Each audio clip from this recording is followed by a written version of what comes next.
Today we're going to talk about the fingerprints of the tribe of Dan upon the flag of Denmark, which we have here. The fingerprints of the tribe of Dan on the flag of Denmark. So first we're going to start with a general outline of the migrations of the tribe of Dan from the Middle East to Northern Europe.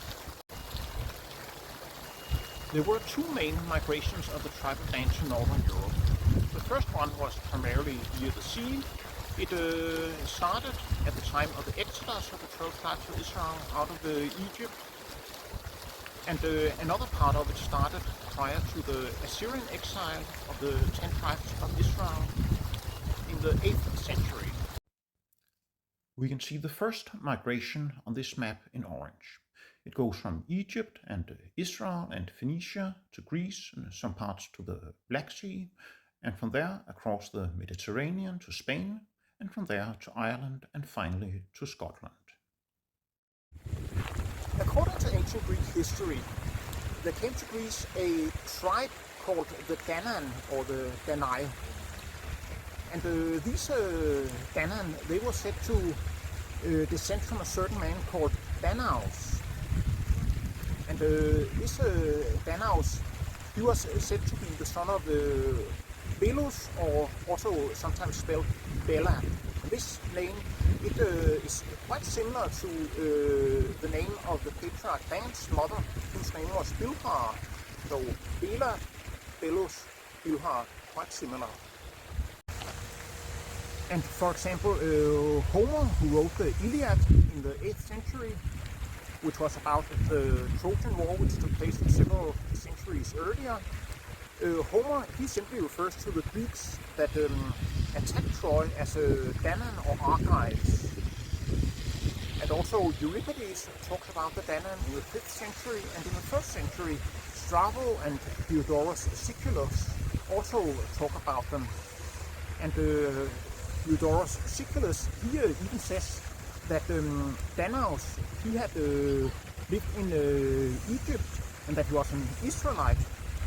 But when Moses and the 12 tribes of Israel left Egypt in the Exodus, then instead Danaus and a certain Cadmon, they left Egypt and went to Greece. And this Cadmon, he is in Greek history referred to as a Phoenician. So here we have the first connection between Israelite Danites and the Phoenicians. Also some of these Danaans, they went through Sparta and the region of Lacedaemon, which was the region around Sparta. And for example, in the Trojan War, the Greek king who led the Greeks, it was King Agamemnon of Mycenae and his brother Menelaus, the king of Sparta. And as we already said, Homer, he also referred to the Greeks that attacked Troy simply as Danaans. And in the apocryphal book of First Maccabees, which is written approximately 100 BC, we read that the king of Sparta writes to the Jews in Jerusalem and tells them that they, that is the Spartans, they are also of the seed of Abraham, just like the Jews, and that they are therefore kindred, they are relatives. And according to Josephus, who was a Roman Jew who wrote in the 1st century AD,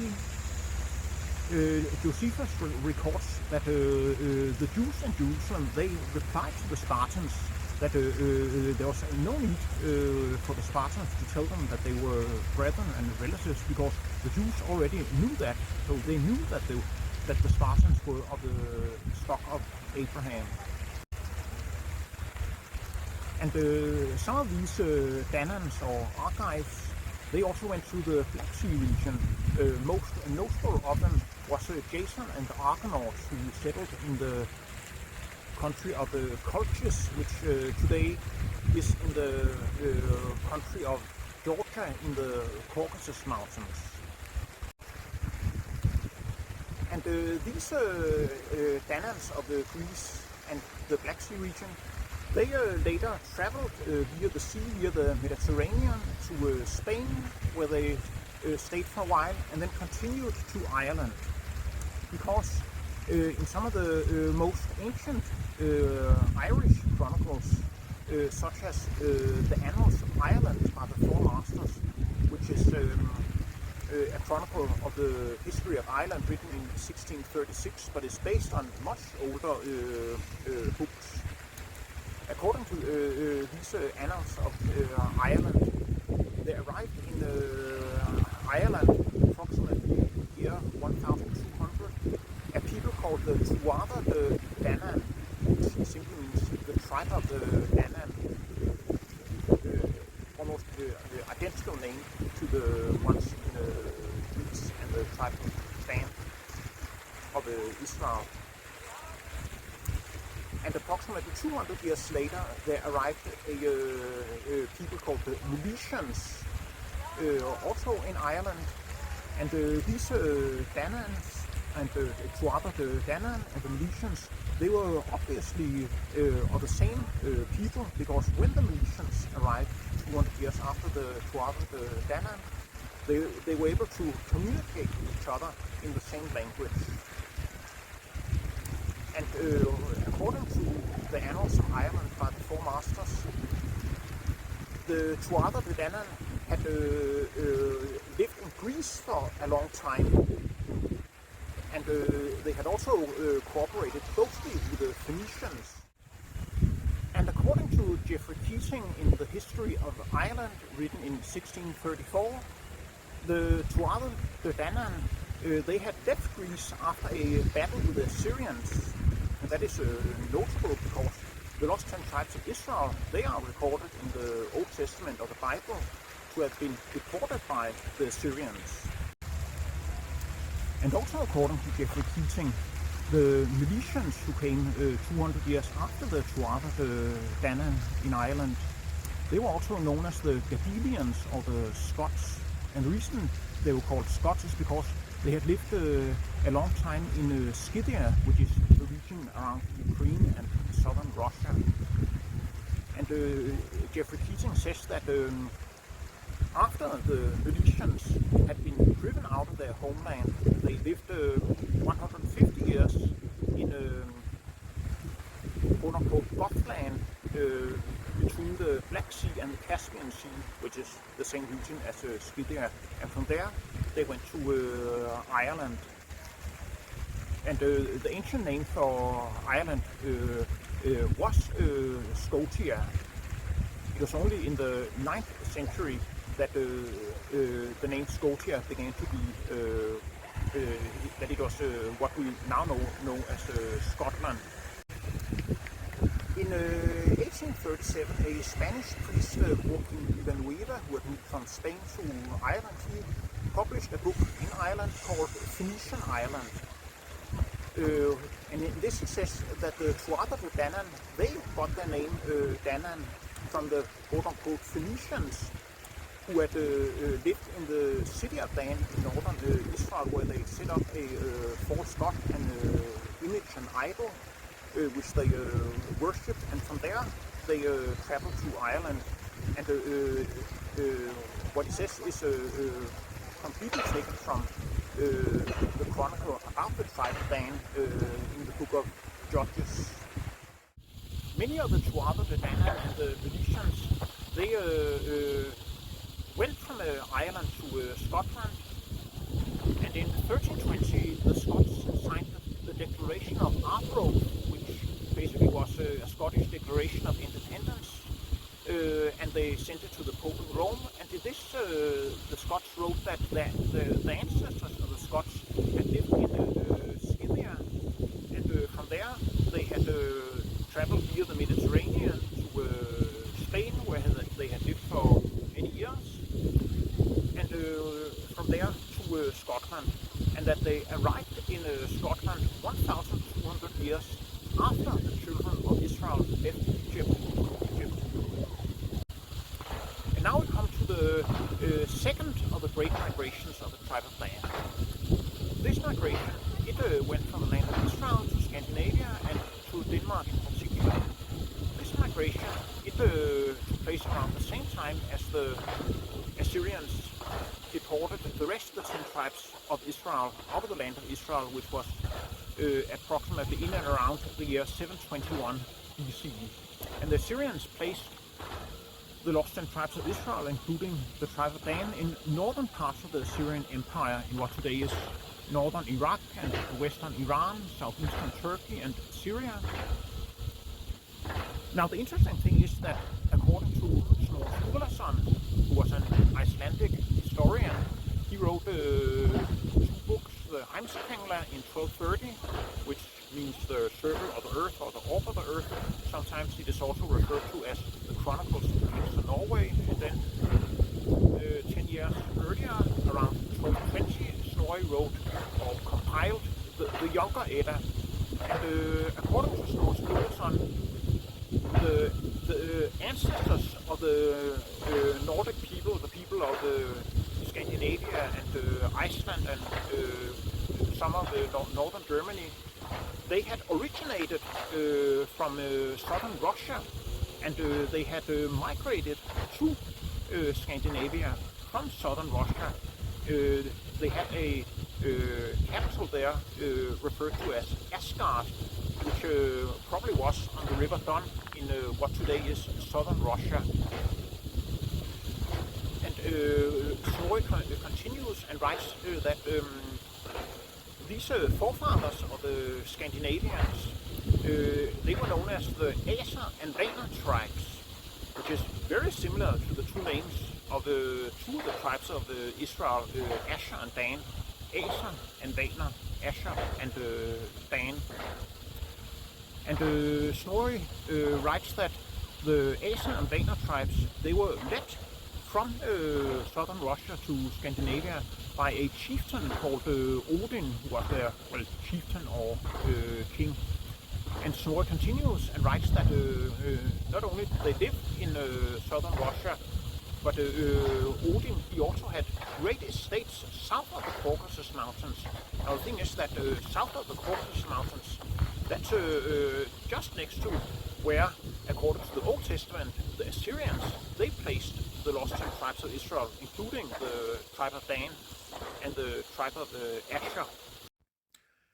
We can see this second migration on the map in red. It goes from northern Israel to what used to be northern Assyria, over the Caucasus Mountains and into southern Russia and the river Don, and from there to Scandinavia and Denmark. Now, according to Snorri, these two tribes were called Aser and Vaner, which is strikingly similar to Asher and Dan, the two Israelite tribes. But in the Old Testament,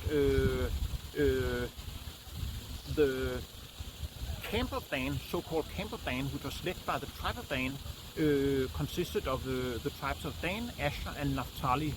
And very often Dan, Asher and Naphtali, and sometimes the tribe of Gad, they would go together. So even though Snorri calls these two tribes Aser and Vaner, which sounds a lot like Asher and Dan, we must also assume that the tribe of Naphtali were a part of them, and very possibly also the tribe of Gad, or at least a part of the tribe of Gad.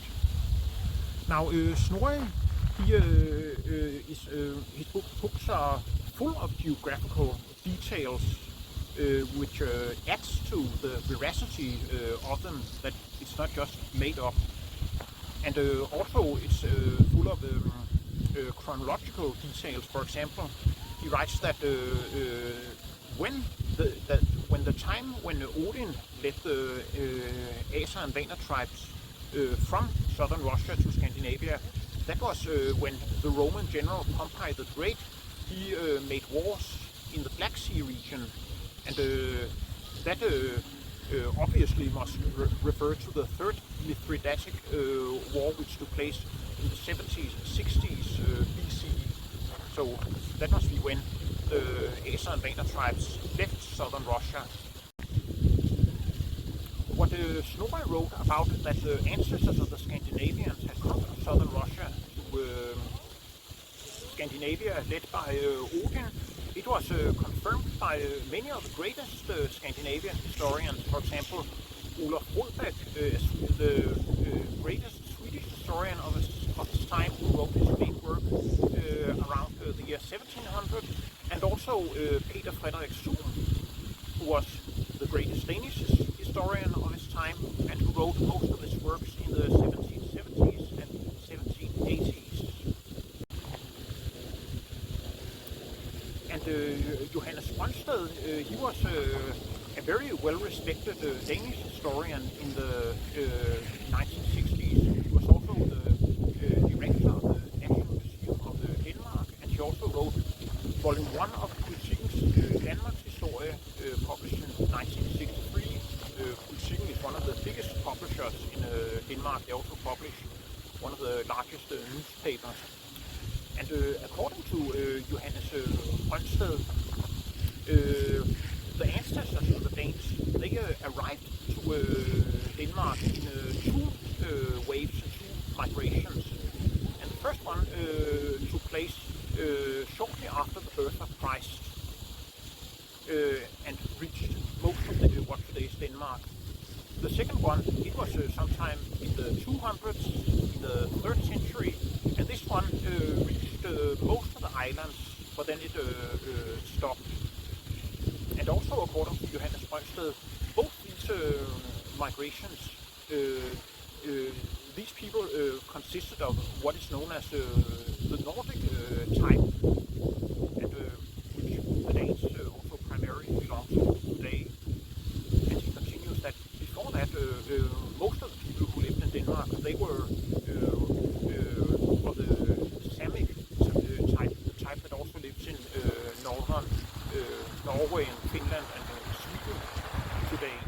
Finally, we should mention Thor Heyerdahl. Thor Heyerdahl was a Norwegian adventurer and explorer and, well, something of a Norwegian Indiana Jones. He was active from the 1940s until he passed away in 2002. His final project, it was called Jagten på Odin, which means the search or the hunt for Odin, and in this Thor Heyerdahl sought to confirm what Snorre Sturluson had written, that the Aser and Vaner tribes, they were the ancestors of the Scandinavians who had been led to Scandinavia by Odin. And Thor Heyerdahl traveled to Azov in southern Russia, where he made archaeological digs, and he also traveled to Azerbaijan, where he met the Odin people. He believed they got their name from Odin of old. And the Odin people is one of the very few ethnic groups in Azerbaijan who have remained Christians and are not Muslims. And he wrote about this in the book Jagten på Odin, The Search for Odin, in 2002. But anyway, now this introduction to this video has become longer than I expected. So we're going to finish here, and then in the next video we're going to concentrate on what this video was supposed to be about, which is the fingerprints of the tribe of Dan upon the flag of Denmark.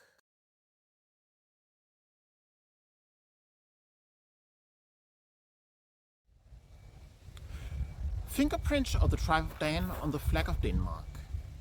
The national flag of Denmark is called Dannebrog in Danish. It contains several clues which connect the modern Danes to the ancient Israelite tribe of Dan. The Danish flag, which I have here behind me, has been the national flag of Denmark since the 13th century probably, but at least since the 14th century. Historians have proved that it has been used as a national flag of Denmark since the 14th century, but that of course does not mean that it was not used in the 13th century. It only means that they have not proved that it was not used in the 13th century. Clue number 1. The first clue lies in the fact that the Danish flag is the oldest national flag in the entire world, which is still in use, which is still the national flag. And the biblical parallel to this lies in the fact that the name of Dan is the first of the 12 patriarchs to be mentioned in the Bible. The patriarch Jacob, whose name was turned into Israel, he had of course 12 sons. And of these 12 sons, Dan was the 5th son. But still, Dan is the first one to be mentioned by name in the Bible. Dan's birth is recorded in Genesis chapter 30, but still the name of Dan is already mentioned in Genesis chapter 14.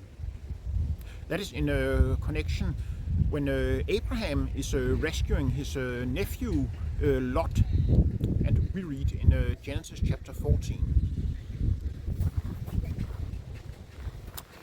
And when Abraham heard that his brother was taken captive, he armed his trained servants, born in his own house, 318, and pursued them unto Dan.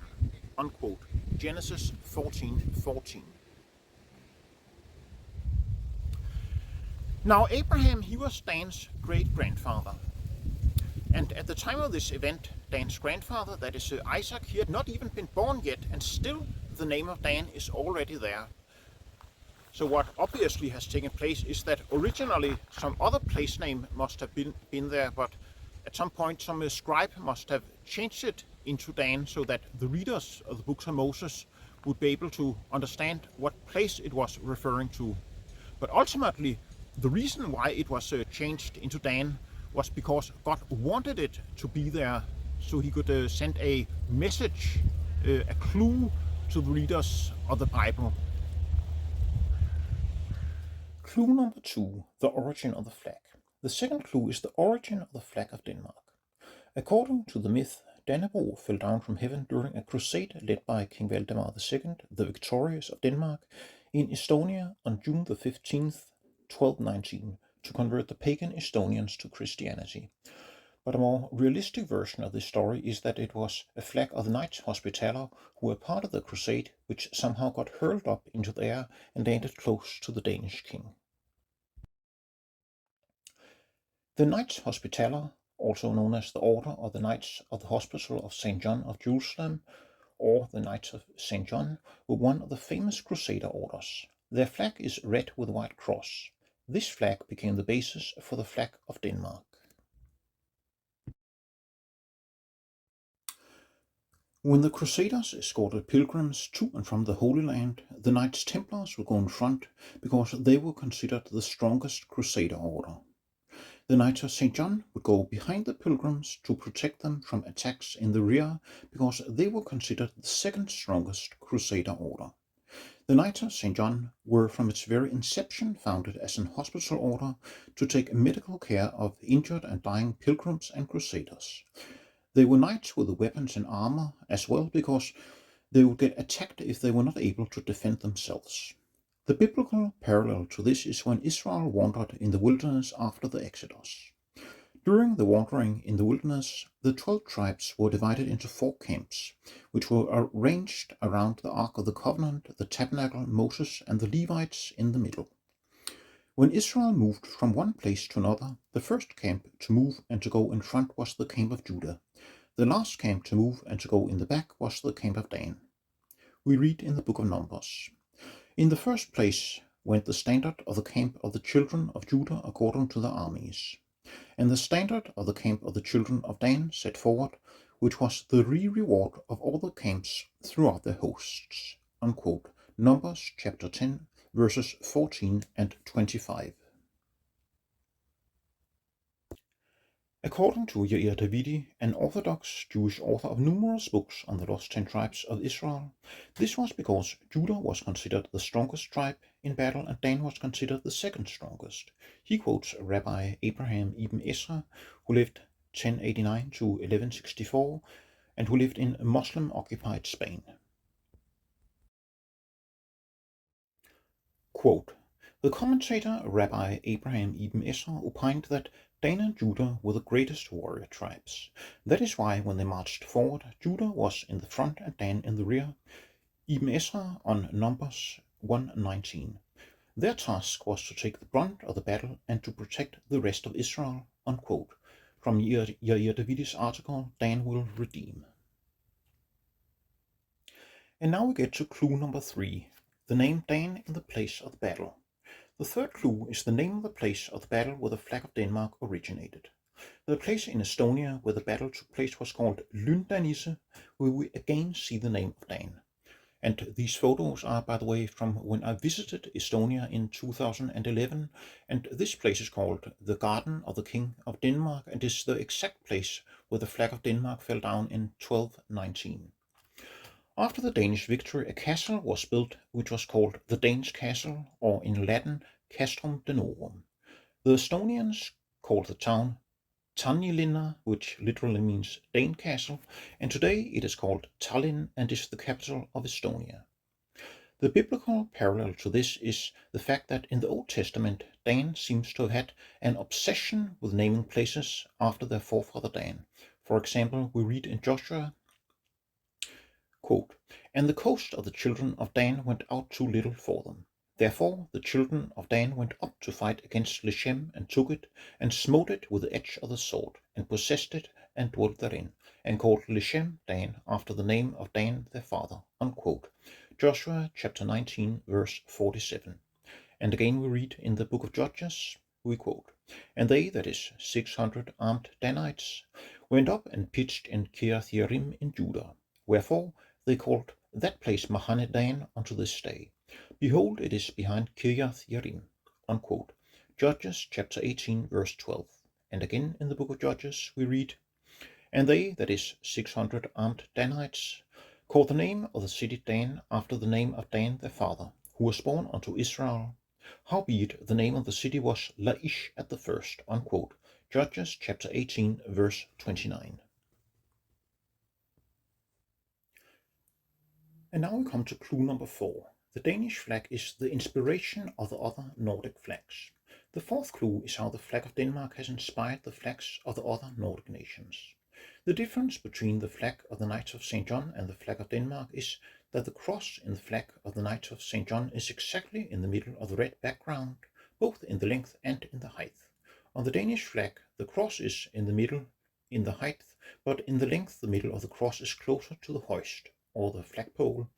This kind of cross is known as a Nordic cross, a Scandinavian cross, or the cross of St. Philip. The flag of Denmark became the basis of the flags of the other Scandinavian and Nordic nations. All of the Nordic flags are based on the same ratios as the flag of Denmark, in the so-called Nordic cross. The first was the flag of Sweden in the early 16th century, and later the flags of Norway in 1821, the Swedish-Danish province of Scania in the 1870s, Finland in 1918, the Faroe Islands in 1940, Iceland in 1944, the Finnish-Swedish Åland Islands in 1954, and even the flags of the Shetland Islands and the Orkney Islands in 2005 and 2007. The latter two island groups were originally settled by Norwegians, but are now a part of the United Kingdom. The biblical parallel to this is again found in Israel's wanderings in the wilderness. When Israel wandered in the wilderness, Israel was divided into 4 camps, and one of these 4 camps was called the Camp of Dan, and it consisted of the tribes of Dan, Asher, and Naphtali. Now we associate Denmark primarily with the tribe of Dan, Norway primarily with the tribe of Naphtali, and Sweden primarily with the tribes of Asher and Gad. So what is the conclusion of all this? The conclusion is that in itself all these clues are not proof that the Danes are descendants of the Israelite tribe of Dan, but it is circumstantial proof, and along with other circumstantial proof such as history, archaeology, Bible history, Bible prophecy, DNA, linguistics, heraldry, and so forth, they are proof that the Danes, the modern Danes, are indeed descendants of the Israelite tribe of Dan.